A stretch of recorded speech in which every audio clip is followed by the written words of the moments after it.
And at this point, something that's happened that we didn't really anticipate is media production. We're now making media for people who want to create stories based on climate communications best practices.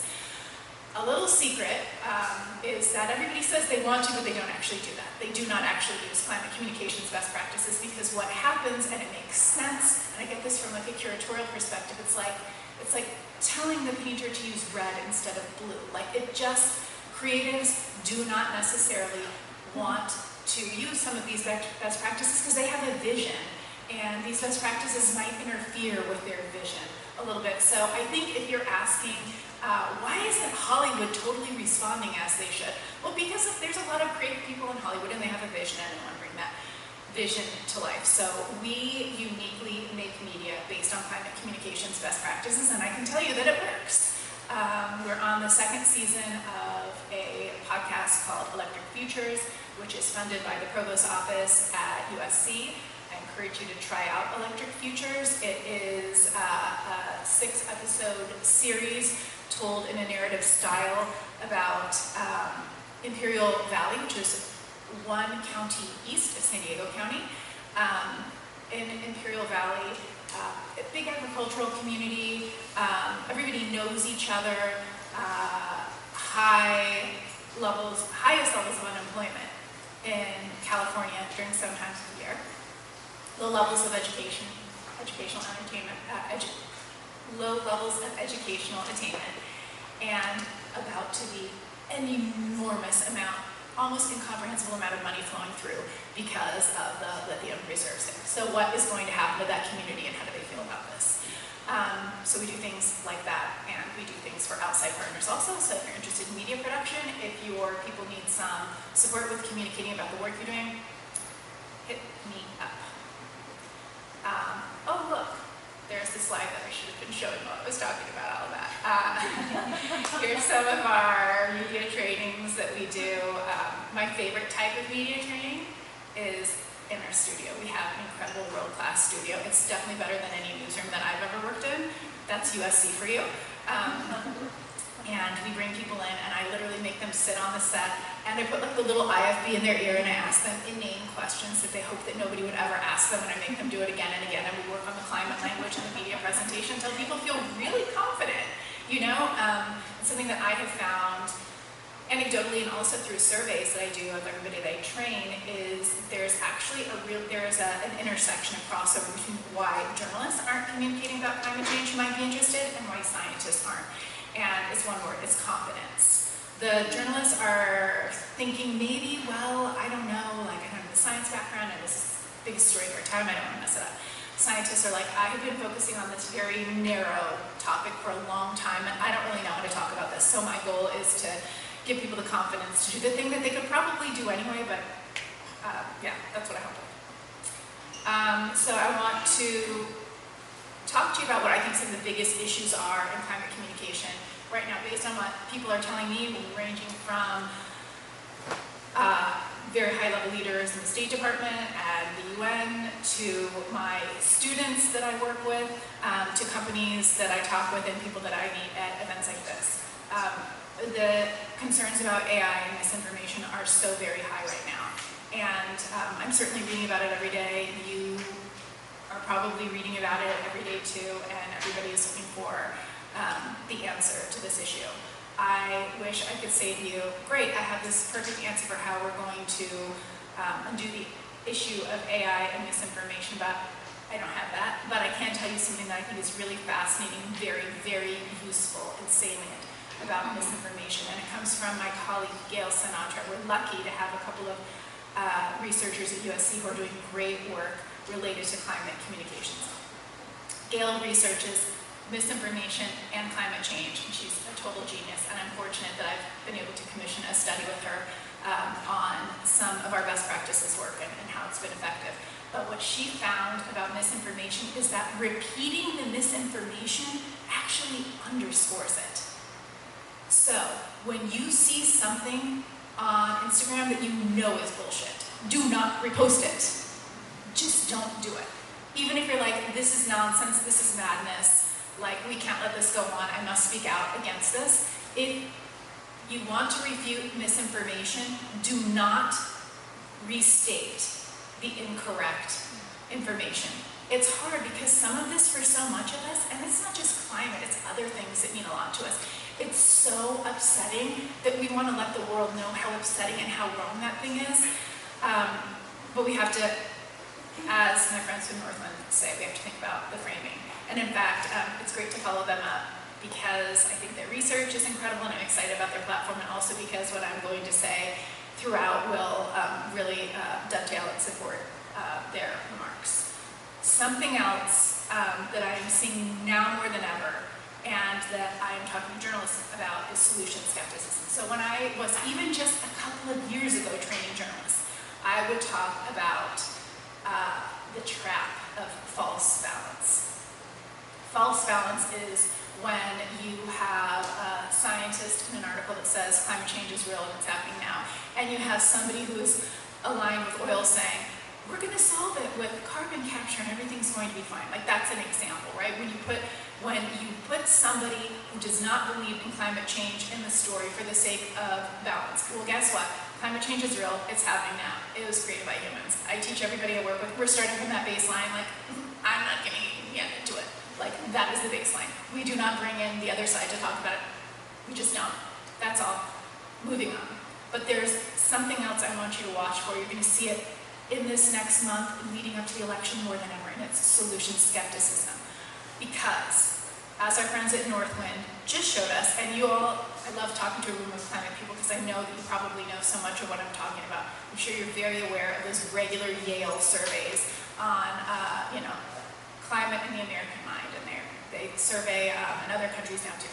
So, what Yale tells us with every survey is that more and more people believe in climate change. So now, you're actually starting to sound a little unhinged if you go out there and say climate change isn't real. The numbers are so high at this point that it's iffy. So what we're seeing much more now is solution skepticism. You're going to be reading about a politician. This is happening so much with politicians right now. They're like, look, climate change, yes, I get climate change is real. I get that, we have to do something about it. But let me tell you something. Solar in this area is not the answer. So some of this skepticism is very warranted. There are communities that need to be really concerned about the health of the people who live there, and some of these solutions might seem questionable. I will say, I think all of the solutions, there are trade-offs, and it's going to be difficult for communities to decide which are the trade-offs that are going to work for them. But some of the solution skepticism I find to be a little bit nefarious. So keep your eye out for that. Okay, so you all know about greenwashing. And I bet some of you know a little bit about green hushing, but it's something that we are thinking about across the Annenberg School right now. Our Center for PR has been doing a lot of work around this because it's kind of a knee-jerk response to greenwashing, and seeing companies, even the ones that aren't greenwashing, kind of getting raked over the coals because there is a public perception that they are simply not doing enough. And in response, companies are saying, we don't have to report on this and we're not going to. Not only do we not have to report on it and we're not going to, but we're just simply not going to talk about it. We're not going to put this in our social. We're not going to talk about it, when we're doing our quarterly earnings reports. And I get that. Also, I wish that I could talk to each and every one of those executives that are making those decisions, because I really feel that if we had a much stronger understanding of how to communicate about these issues, that we could continue to talk about it, continue to make progress. So I'm going to talk to you a little bit now about some things that work when we are communicating about climate change. I'm going to talk first from a research perspective, and then I'm going to talk next about what I know from my work in the field the last couple of years. These words that work, are drawn from the studies of one of my colleagues, Wendy Brun. She is a behavioral scientist who studies climate words at USC, which is so fun because I have a behavioral science background as well, and to have somebody with her background at the the place that I work and I get to share her research is really incredible. So a few years ago, The Guardian, which is considered by many people to be one of the outlets that's doing a very good job covering climate, they said in their style guide, this is such an urgent issue, we are going to start referring to the climate change and issues surrounding it as the climate crisis. I'm thinking of a reporter in town who has a title, or at least she used to, I hope it's still the same, otherwise this is not accurate information, but a climate emergency reporter. So we're seeing much more of this. There is a desire to help people understand how serious this is and to use the words to make it work. But what Wendy found is that climate crisis is not resonating with people. Neither was climate emergency and neither was climate justice. That the words that still resonated with people, that resonated the most with people were climate change and its old friend, global warming. She did not study why that is. I mean, I think I have a suspicion that some of these words are newer. And I also believe that though climate change, and that's what I use, and global warming will work for a broader audience. I also do think that in each of our, like, if we are amongst organizers might use climate justice, and that's, you have to speak to your audience. That's like, if there's like one thing I could ever tell anybody about climate communications, it's important, just one thing, is that like you have to know your audience and you have to speak to your audience. So like how I'm talking to you is not how I talk to my very rural conservative neighbors that I grew up with. It just doesn't work. So you kind of have to know who you're speaking with.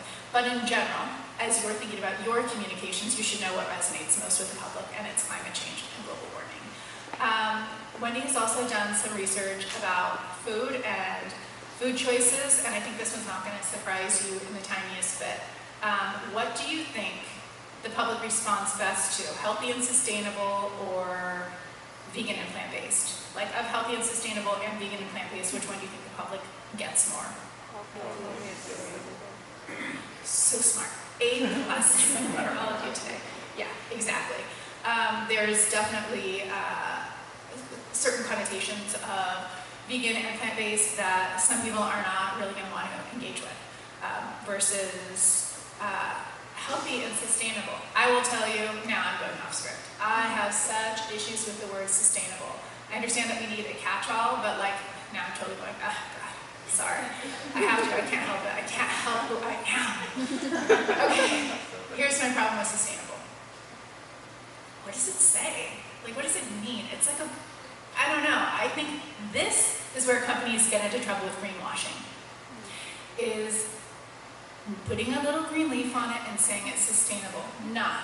Tell me that you diverted X amount of waste. Tell me that, tell me something specific. Sustainable is an easy word for companies to use that does not mean anything. And do you know what else? From like, maybe for me, more importantly, from a philosophical level, I don't like just want to sustain. I want like a healthier, more vibrant world for all people, plants and animals. I'm not just trying to sustain this, like, how can we have a richer life? And I'm not talking about in terms of things, I'm talking about like vibrance, like really, we have green spaces, we feel healthy, our children don't have asthma, we don't have oil wells in our communities. Okay, back on topic. Mitigation and adaptation, something else Wendy has found in her research is that anytime you use words more than 3 syllables, people get lost. And in our spaces, we talk about mitigation and adaptation all the time. In Wendy's surveys, people said that they knew what mitigation is and they knew what adaptation was. They thought mitigation generally was something like mediation, solving in the context of solving a conflict. This one both delights and horrifies me, what people thought adaptation is. People thought adaptation is turning a book into a movie. They are right. They're right. But like, that's not going to work for the work that all of you are trying to do. So when it comes to words like this, it's like, you know what it is. It's breaking mitigation down and saying like, how do we prevent a disaster related to climate change from, impacting our community? What measures can we take?